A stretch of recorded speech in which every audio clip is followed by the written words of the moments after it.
Civil सेवा परीक्षा की तैयारी कर रहे मेरे सभी प्यारे नौजवान साथियों, नमस्कार। फ्रेंड्स, आज मैं आप सबके सामने जो छोटी-छोटी घटनाएँ हैं, उन्हें पेश करने जा रहा हूँ, लेकिन याद रखिएगा, ये घटनाएँ तो छोटी हैं और सच पूछिए तो मेरे जो बताने का तौर तरीका भी होगा, वह भी छोटा-छोटा ही होगा, बहुत ही ज़्यादा मैं व्याख्या में नहीं जाऊँगा। लेकिन इसका मतलब ये नहीं कि परीक्षा की दृष्टि से भी ये उतनी ही छोटी हैं। नहीं, बिल्कुल भी नहीं।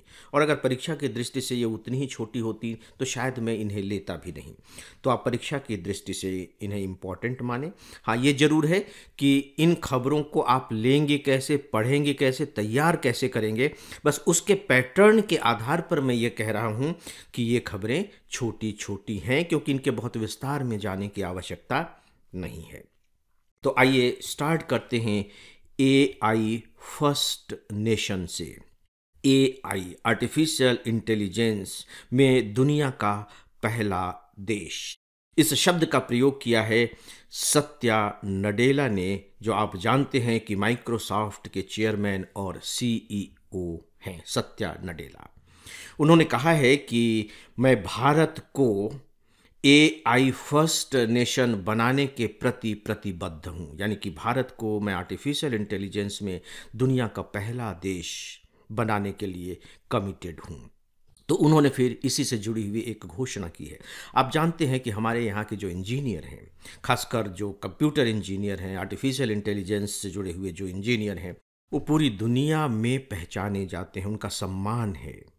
और आपको मालूम है कि कैसे ट्रंप साहब ने आने के बाद, राष्ट्रपति चुने जाने के बाद, ये घोषणा की थी कि वो बाहर वालों को वीज़ा देना बिल्कुल कम कर देंगे, उस पर बहुत प्रतिबंध लगा देंगे। अभी कुछ दिनों पहले ही उन्हें अपनी यह बात वापस लेनी पड़ी।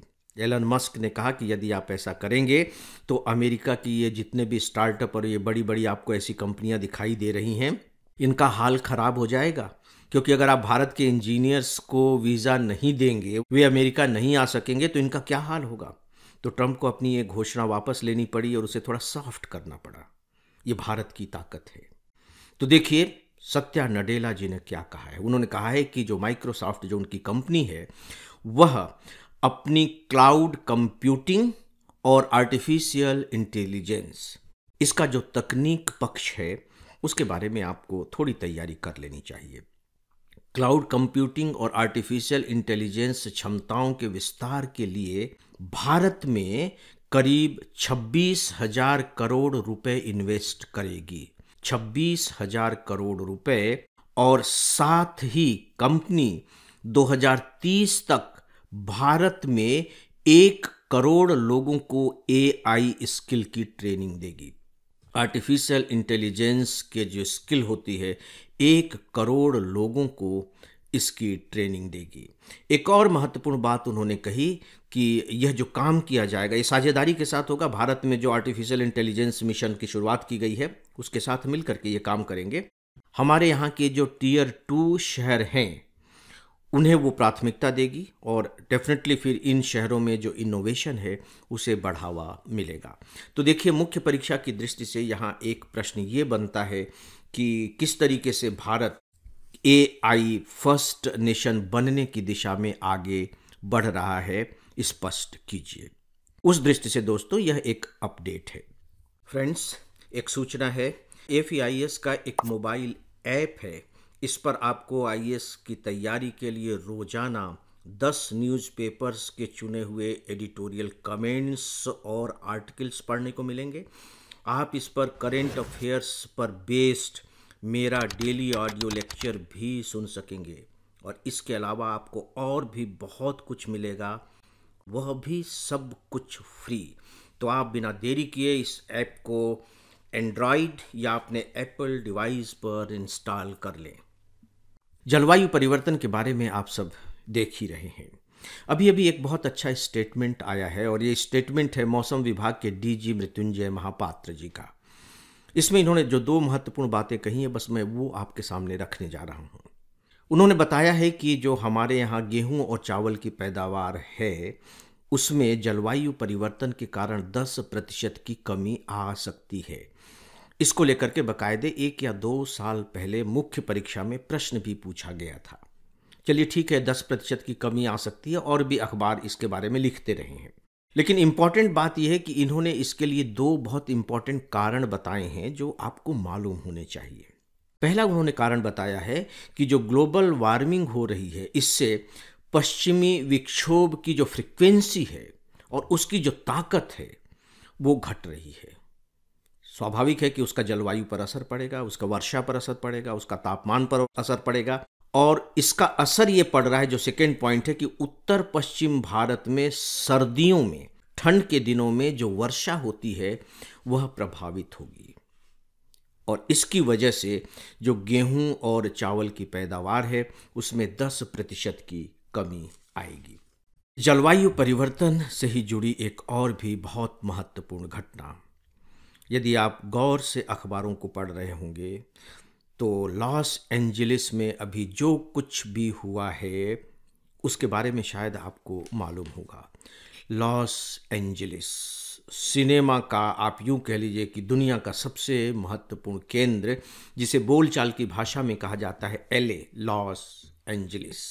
अखबारों में जब आप पढ़ेंगे तो एक शब्द आपको और पढ़ने को मिलेगा कि कैलिफोर्निया के लॉस एंजलिस में, यानी कि कैलिफोर्निया जो है लॉस एंजलिस का राज्य है।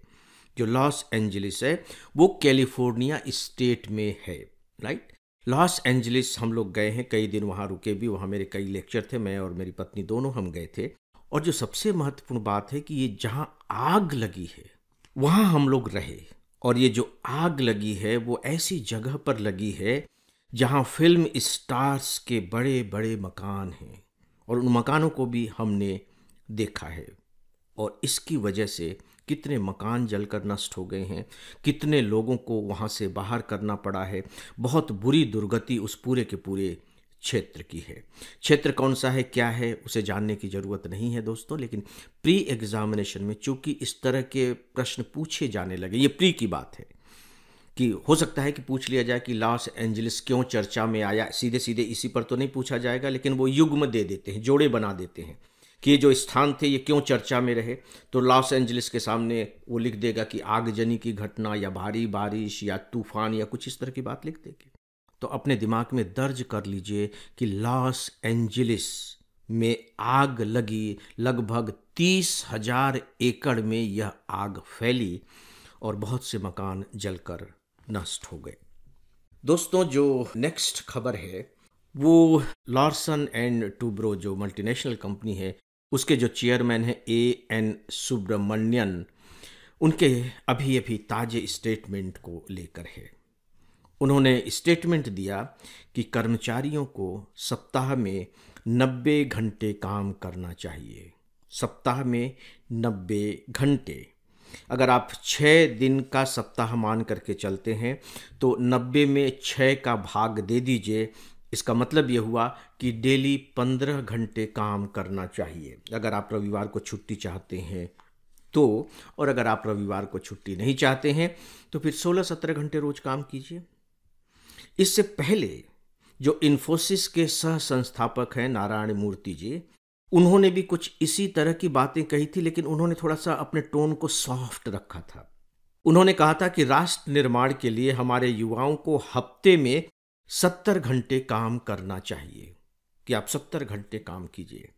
तो अभी जो सुब्रमण्यन जी का जो स्टेटमेंट है वो काफ़ी विवादों के घेरे में है, इस पर लोग काफ़ी डिस्कशन कर रहे हैं, उनकी काफ़ी आलोचना भी की जा रही है। और आलोचना का जो मुख्य पॉइंट है वो यही है कि हम काम के लिए बने हैं या काम हमारे लिए बना है। क्या हम अपने आप को काम के पीछे पूरी तरह से डुबो दें, हम अपनी ज़िंदगी को बिल्कुल किनारे करके रख दें? इस तरह के बहुत से सवाल उठकर खड़े हुए हैं और मैंने इस स्टेटमेंट को आप सबके सामने इसलिए रखा है क्योंकि इस स्टेटमेंट को लेकर के बाकायदे टाइम्स ऑफ इंडिया ने भी और इकोनॉमिक टाइम्स ने भी एडिटोरियल कमेंट्स किए हैं। और आपके ये जनरल स्टडीज़ मेंस का जो 4th पेपर है उसका एक इम्पॉर्टेंट प्रश्न बन सकता है। ये जो टाइम्स ऑफ इंडिया और इकोनॉमिक टाइम्स के जो एडिटोरियल कमेंट हैं ये मैं अपने प्रेस क्लिपिंग्स वाले सेगमेंट में आप लोगों को प्रोवाइड कर रहा हूँ। आप लोग कोशिश कीजिए कि इसे थोड़ा सा जान सकें, समझ सकें। और हिंदी मीडियम के जो हमारे स्टूडेंट हैं उनके लिए कुछ दिनों के बाद इसका जो हिंदी वर्जन होगा उसे मैं ट्रांसलेशन तो नहीं कहूँगा, लेकिन उसके जो इम्पोर्टेंट पॉइंट्स होंगे वे बाकायदे करेंट कंटेंट के अंतर्गत प्रोवाइड कर दिए जाएंगे। दोस्तों, एक और छोटी सी खबर लेकिन महत्वपूर्ण, और यह है जनरल स्टडीज़ के 4th पेपर की दृष्टि से, मेंस के, और साथ ही साथ निबंध लेखन की दृष्टि से भी। अमेरिका के शीर्ष सर्जन रहे हैं जनरल विवेक मूर्ति, जो अब रिटायर हो गए हैं। उन्होंने अपना विदाई प्रिस्क्रिप्शन लिखा, अच्छा शब्द है, विदाई प्रिस्क्रिप्शन। इसमें उन्होंने कहा कि मैं पूरे अमेरिका में घूमा हूं और वहां मैंने पाया है कि लोगों के अंदर सामुदायिकता की भावना घट रही है, और चूंकि सामुदायिकता की भावना घट रही है इसलिए लोग निराश हैं, उनके पास भरोसा करने के लिए कोई नहीं है, वे जीवन का बोझ अकेले ही उठा रहे हैं और यह थकाने वाला है। उन्हें लगता है कि जीवन में कुछ कमी है, यही उनके दुख की वजह है। और इसके बाद उन्होंने प्रिस्क्रिप्शन में निष्कर्ष दिया कि समुदाय का बिगड़ना सार्वजनिक स्वास्थ्य को प्रभावित करता है। इससे मानसिक और शारीरिक सेहत संबंधी समस्याएं होती हैं, साथ ही उत्पादकता में भी कमी आती है। तो दोस्तों, ये थे कुछ महत्वपूर्ण खबरों के बारे में कुछ बातें, और इसी के साथ ही आज के इस डेली ऑडियो लेक्चर को अब यहीं समाप्त करता हूँ। नमस्कार।